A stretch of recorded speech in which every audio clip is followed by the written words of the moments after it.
आप सबको प्यार भरा नमस्कार and wishing you all a very best of luck for your 10th and 12th examination. May you all fly good and have good marks and enjoy. Hopefully आप लोग सब अच्छे से तैयारी कर रहे होंगे बिकॉज पूरे साल अच्छे से पढ़े होंगे आप लोग। और अगर अगर लगता है कि मैं नहीं पढ़ा हूँ तो अभी से कुछ एक टिप्स एंड ट्रिक्स आपको देते हैं कि आप लोगों को अपना एग्जामिनेशन कैसे देना चाहिए और उस एग्जामिनेशन के बाद में हमें क्या करना चाहिए। तो सबसे पहले तो जब आप एग्ज़ाम देने के लिए जाएं या जैसे अभी से आपके 15 तारीख से एग्ज़ाम शुरू हैं, तो आप क्या करिए, एक तो खाने का बहुत ध्यान रखिए कि जो भी मार्केट के अंदर में सीज़नल फ्रूट है उसको खाइए, सीज़नल सब्जियों को खाइए और थोड़ा-थोड़ा करके खाइए। मतलब एक बारी में बहुत सारा पेट बिल्कुल मत भरिए। नो ज़ोमैटो, नो स्विगी, सिर्फ़ मम्मी के हाथ का खाना या अगर आप खुद बना सकते हैं तो अपने हाथ का खाना बनाकर खाओ, बहुत अच्छा रहेगा, राइट? एंड साथ में एक मेडिटेशन ज़रूर करिए। मेडिटेशन करेंगे तो उससे आप लोगों का जो जिसे कहते हैं ना कि बॉडी के जितने भी सेल्स हैं वो ओपन हो जाते हैं, हमारा माइंड एकदम एक्टिव रहता है।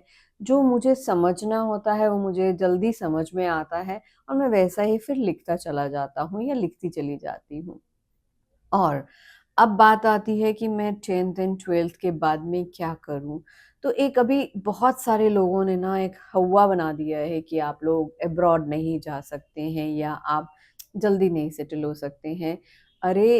इंडिया के अंदर में भी बहुत सारी अपॉर्च्युनिटीज़ हैं, सब यंग स्टूडेंट्स के लिए, मतलब जो भी 18 साल से ऊपर हो जाते हैं या 16 साल के बाद में अपने आप को एक स्किल के अंदर में जिसे कहते हैं ना आप पारंगत कर लेते हैं। मीन्स जैसे फॉर एग्जांपल मैंने कहा कि यार मैं ना धीरे-धीरे करके अगर मुझे थोड़ा-सा फ़ैन रिपेयर मैं कर सकूँ या मेरे को एक जो बटन टाँकना है मैं बटन को टाँक सकूँ। हर एक चीज़ के अंदर में you should have a knowledge about that. मतलब घर के छोटे-छोटे कामों में ना सबकी हेल्प करना शुरू कर दो। आप देखोगे कि आपके अंदर में ना स्किल आना शुरू हो जाएगा, धीरे-धीरे करके वो स्किल आना शुरू हो जाएगा। फिर अगर आपको लगता है कि मैं किसी एक स्किल के अंदर में अपने लिए कुछ एक काम कर सकूं, जैसे कि फॉर एग्जांपल आप हेयर कटिंग या ब्यूटी या स्किन या मेकअप इसके ऊपर में कर सकते हैं। सेकंड इज़ आपका हाथ का हुनर इस culinary स्किल्स के अंदर में जैसे कुकिंग करना, बेकिंग करना, क्योंकि ये एक थेरेपी भी है। मतलब इसके अंदर में जब हम करते हैं ना इन सब कामों को, स्किल वाले कामों को, तो हमें खुद को भी संतुष्टि मिलती है और बाकी लोगों के लिए भी हम लोग बहुत अच्छे से कर लेते हैं। तो ऐसे ही और भी बहुत सारे ऑप्शंस हैं मार्केट के अंदर में if you are good at कि मुझे सोशल मीडिया के अंदर में परफेक्शन लेकर आनी है, मैं सोशल मीडिया हैंडलर बन सकता हूँ। किसी प्रोफ़ेशन मतलब कोई प्रोफ़ेशनल पर्सन है और उसको एक पर्सनल वो चाहिए, तो वो भी आप बन सकते हैं। मतलब उनके पास में जाइए, उनका कोई भी काम को मतलब कोई जो भी वो काम करते हैं, ऑटोमोबाइल का करते हैं, किसी का करते हैं, बहुत सारे लोगों को नहीं मालूम है कैसे करना है, तो वो भी एक स्किल है, सोशल मीडिया हैंडलर बन सकते हैं आप। फिर उसके बाद में ऐसे ही काम आता है जैसे फॉर एग्ज़ाम्पल गार्डनिंग करना। तो गार्डनिंग जब हम करते हैं तो वो भी एक काम है, वो भी एक थेरेपी है। उस गार्डनिंग से भी आप आगे काम मतलब अपना बढ़ा सकते हैं। कैसे? अब आप सोचेंगे यार गार्डनिंग तो बहुत छोटा-सा काम है but it's like a wide. बहुत सारे लोगों ने अभी मैंने बहुत न्यूज़पेपर के अंदर में पढ़ा कि सिर्फ़ सैफ़रॉन सैफ़रॉन उगाने से ही उनको महीने का 4 लाख, 5 लाख इतना अर्न कर लेते हैं। इसी तरीके से मतलब यू कैन ग्रो ऑर्गेनिक जितनी भी सब्जियां हैं उनको ग्रो करके आप you can B into an organic उसके अंदर में जा सकते हैं। देन अभी जो नया एक आ रहा है कॉन्सेप्ट कि आप जो है जैसे कंस्ट्रक्शन के अंदर में जा सकते हैं, तो कंस्ट्रक्शन की नॉलेज होना बहुत ज़रूरी है।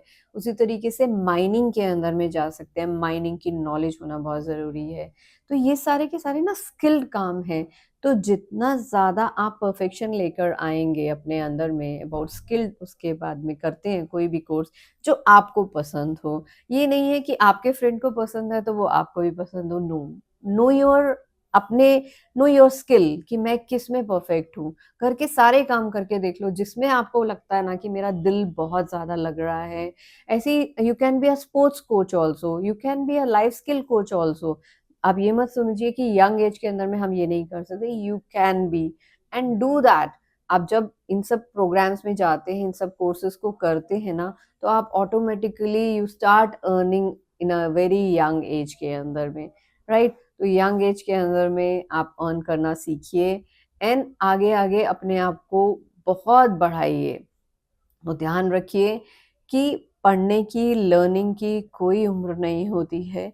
आप जब दिल कहे कर सकते हैं, बट येस कहते हैं ना कि यंग एज के अंदर में अगर हम लर्न कर लेते हैं, तो हम बहुत प्रोग्रेस करते हैं। तो प्रोग्रेस करिए और आगे बढ़ते रहिए। Wishing you all a very मतलब हैप्पी आपका एग्ज़ामिनेशन रहे एंड आप बहुत अच्छे मार्क्स लेकर आएँ।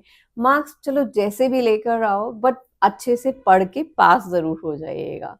Thank you very much.